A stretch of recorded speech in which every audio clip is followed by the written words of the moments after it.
Bonjour les gens. J'espère que ça va bien vous. Moi j'ai pris le temps de me reposer. J'ai mangé des pistaches, j'ai bu du café. Je suis en pleine forme. Non, en vrai encore un peu fatigué, mais ça va mieux quand même.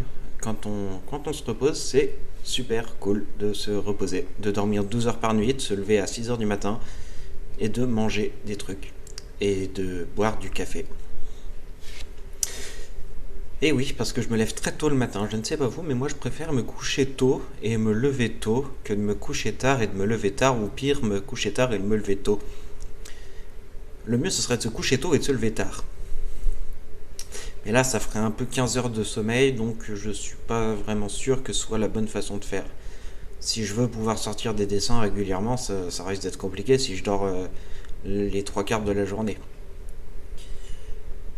Enfin voilà, reposez-vous. Moi j'ai un petit problème de cafetière là. C'est-à-dire que je fais mon café dans une cafetière de type basique, c'est-à-dire avec des filtres, et pas avec des trucs jetables, là, je sais plus le nom. Donc avec des filtres, le problème c'est que je ne sais pas pourquoi, mais la cafetière, à chaque fois que je fais mon café, elle déborde. Elle en met partout, ça suinte le long des murs, ça coule par terre, ça fait des taches partout. Moi je trouve ça très joli, et en plus ça fait que l'appartement il sent très bon. Parce que du coup, tout sent le café. Et c'est pas parce que j'ai du café dans le nez que je dis ça. Mais du coup, ça sent le café partout. Et moi, j'adore. Mais ouais, ça pose problème dans la catégorie propreté de l'appartement. C'est que tous les jours, je dois nettoyer ma cafetière. Du coup, je songe à acheter une autre cafetière qui soit un peu plus performante.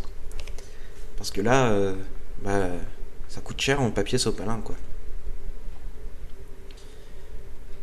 Enfin voilà, sinon j'ai du très bon café, je sais pas la marque, je crois que c'est un des trucs les moins chers du magasin. Une marque équitable je crois. Je suis même plus sûr de ça. Mais enfin bref, j'en mets jusqu'à ras-bord. Ça fait du café très très noir. Et comme ça après on est réveillé pour toute la journée et il suffit de boire 6 cafés et puis c'est parfait. Pas besoin d'en boire plus. 6 cafés noirs, c'est bon pour une matinée. Peut-être pas la matinée. Le matin, j'en bois quoi, j'en bois 4. Mais je me lève à 6 heures aussi, donc ma matinée dure plus longtemps que la vôtre. Donc si je me lève à 6 heures et que je bois 4 cafés, ça me fait un café toutes les presque 1 heure et demie. Ouais, ça reste parfaitement convenable. Et l'après-midi, je m'arrête de boire du café assez tôt. Genre à 13 heures, j'en bois un. Et ensuite à 14h30, j'en bois un autre. Et ensuite, j'ai fini. Mais ça, c'est parce que je suis chez moi. Quand je suis chez ma mère, je bois du café en continu jusqu'à 18 heures. C'est un peu plus mauvais pour la santé, je suppose. Quoi qu'il paraît que le café, c'est bon. Mais ça doit être comme toutes les autres choses. Peut-être pas bon en super dose. En surdose. Super dose. Enfin, voilà. C'était. Moi, mon café, je sais pas. J'ai essayé une fois de mettre du café à faire. Et une fois que le café était fait, de mettre le café dans la cafetière et de refaire du café avec le café. Ça donne du café hyper fort. C'est très bon pour dessiner. Mais niveau tremblement, c'est peut-être pas la meilleure solution. Parce que du coup, on tremble tout le temps après. C'est assez ennuyeux. Et il faut pas faire ça. Sinon, c'est problématique. Parce que après, bon, ça donne des dessins qui sont assez spéciaux. Faut pas le cacher. Moi, j'aime bien. Moi, je trouve que c'est joli. Mais après, les gens peuvent considérer que oui, être en hypervigilance en permanence, ça peut être problématique. Moi, je ne pense pas. Je pense que l'hypervigilance, c'est le top du top.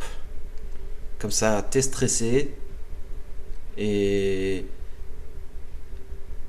du coup, tu peux faire des dessins à propos de ton stress.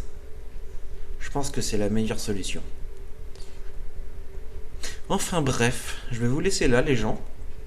Petite vidéo tranquille. Petit dessin tranquille. J'ai essayé un nouveau truc là que je fais depuis quelques temps. C'est faire la forme d'abord. et ensuite revenir pour faire des hachures. Ça me laisse plus de temps pour réfléchir mes hachures et je préfère ça en fait. Mais après, je sais pas si c'est mieux à regarder parce que du coup, vous voyez quelqu'un faire des hachures, le dessin il finit à la moitié de la vidéo quoi en fait. Donc je sais pas si c'est mieux ou si c'est moins bien. Dites-moi ce que vous en pensez, si vous préférez les hachures en fin de vidéo, enfin pendant toute la moitié de la fin, ou les hachures en même temps que le dessin. Moi perso, je préfère les faire à la fin pour l'instant, en ce moment tout du moins. Je ne sais pas, j'aime bien.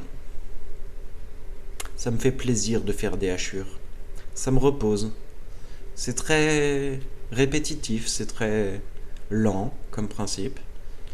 Faut aller très lentement pour faire les hachures, mais en même temps assez vite pour qu'elles soient toujours un peu pareilles en fait. Mes hachures sont très basiques, je trouve.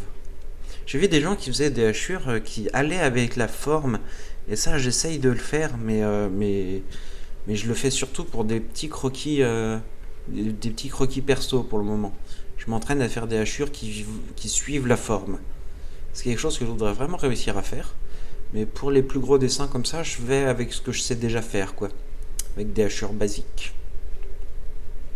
Du coup, je vais essayer de... Peut-être que la prochaine, j'essaierai de faire les hachures bizarres. On verra ce que ça donne. Enfin voilà, je vais vous laisser là. Passez une bonne fin de journée, un bon matin, un bon appétit, un bon souper, une bonne douche. Et reposez-vous les gens.